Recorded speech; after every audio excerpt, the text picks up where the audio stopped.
Hi guys! Hello mga solid followers.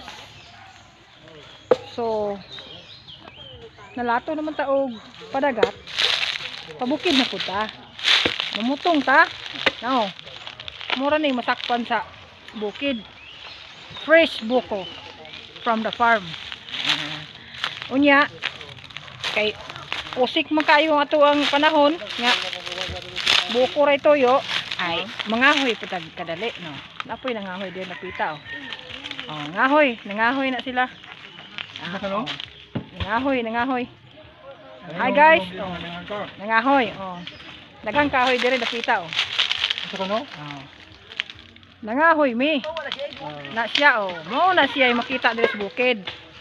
Bukid sa Concepcion, Kalawhay nga gamay. Okay, mao ra to. Thanks for watching. Bye.